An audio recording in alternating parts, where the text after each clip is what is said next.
So good morning students. So standard 5 students, मैंने आप लोगों को ग्रामर में मैंने पढ़ाया लेसन 4 तक, लिंक तक पढ़ाया। आज मैं आप लोगों को पार्ट 5 वचन पढ़ाने जा रही हूँ और मुझे आशा है कि लिंग आप लोगों को समझ में आ गया होगा। क्या है लिंग? जिससे किसी स्त्री या पुरुष जाति का बोध होता है उसे हम लिंग कहते हैं। लेकिन आज हम लोग जानेंगे कि वचन क्या है। ठीक है, तो सबसे पहले कि वचन की परिभाषा क्या है, क्या होता है वचन। तो संज्ञा शब्द के जिस रूप से संख्या का बोध हो उसे हम क्या कहते हैं? वचन कहते हैं। मीन्स संख्या का बोध। संख्या का मतलब 1, 2, 3, 4 ये सब क्या है? ये सब संख्या है। तो जो संख्या का बोध कराता है उसे हम क्या कहते हैं?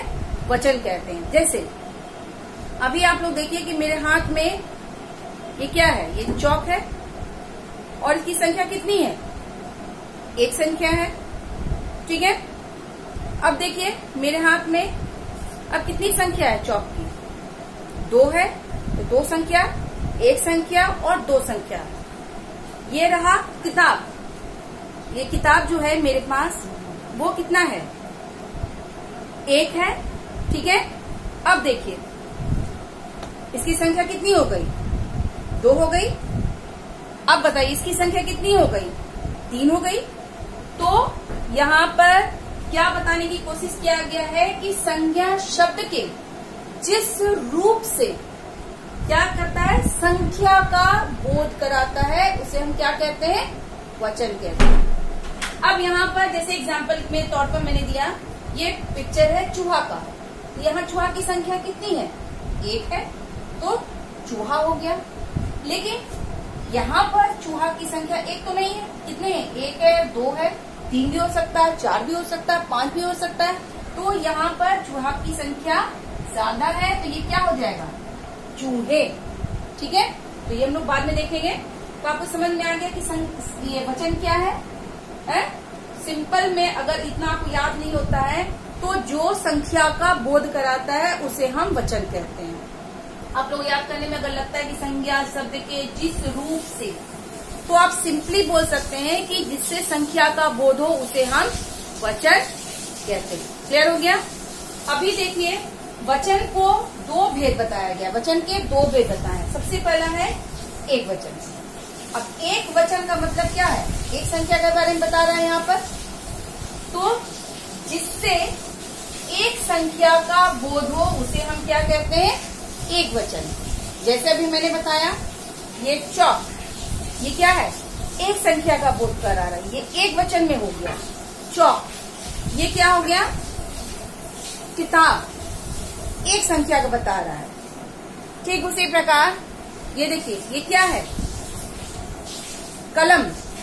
ये क्या है? 1 है, एक संख्या का बता रहा है। ये सब किसके अंतर्गत आ रहा है? एक वचन के अंतर्गत आ रहा है। सिर्फ एक संख्या के बारे में ये बता रहा है। मान लीजिए यहाँ पर देखिए ये एक एग्जाम्पल के तौर पर ये क्या है? बल्ब। 1 है, एक से ज्यादा नहीं ना है, तो ये एक संख्या के अंतर्गत आ गया। समझ में आ गया कि एक वचन क्या है? तो जो एक संख्या का बोध कराता है उसे हम क्या कहते हैं? एक वचन कहते हैं। एक संख्या का। तो जैसे तितली, गेंद, किताब, पुस्तक, चौक, कलम, पेंसिल, जो एक एक संख्या बता रहा है उसे हम क्या कहेंगे? एक वचन कहेंगे। ठीक है, क्लियर हो गया इतना आपको?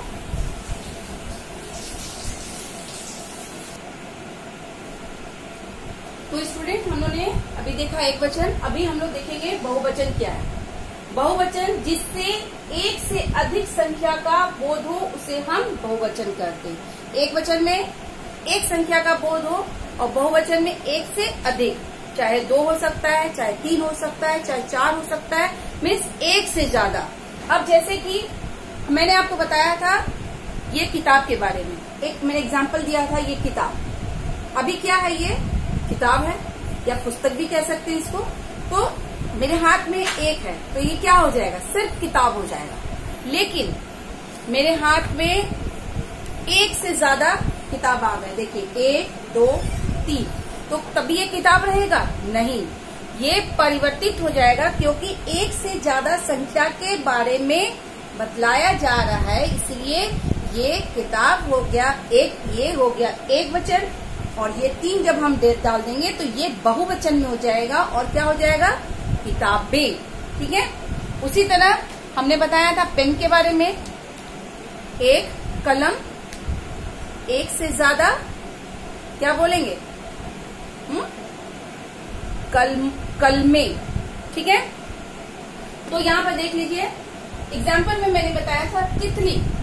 तितली का मतलब यहाँ पर पहले एग्जाम्पल एक बच्चे में तितली बताया था, तितली का मतलब कि एक तितली के बारे में बताया जा रहा है, लेकिन यहाँ बहुवचन अगर हम करेंगे तो तितलियां, मतलब यहाँ एक से ज्यादा तितली के बारे में बताया गया है या उसका जिक्र किया गया है। पुस्तकें, यहाँ पुस्तकें का मतलब एक से ज्यादा पुस्तक, किताबें एक से ज्यादा किताब, यहाँ पर सबकी संख्या क्या है, ज्यादा है। यहाँ पर स्टूडेंट कुछ ऐसे शब्द दिए गए हैं, देख लीजिए।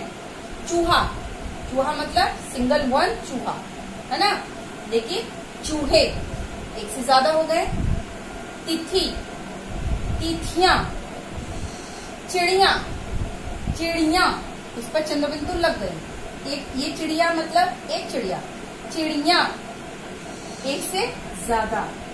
डिबिया, डिबिया है ना। मुर्गा, मुर्गे। दवाई, दवाइयां। माला, मालाएं। पत्ता, पत्ते। ठीक है, तो समझ में आ गया कि एक वचन क्या है। तो वचन मतलब कि जो संख्या का बोध कराता है उसे हम वचन कहते हैं। वचन के 2 भेद होते हैं, एक वचन और बहुवचन। जो एक संख्या का बोध कराता है वो एक वचन कहलाता है, और जो एक से अधिक संख्या का बोध कराता है उसे हम बहुवचन कहते हैं। तो स्टूडेंट, मुझे आशा है कि आप लोगों को समझ में आ गया होगा कि एक वचन क्या है और बहुवचन क्या है। ठीक है, so thank you and have a nice day.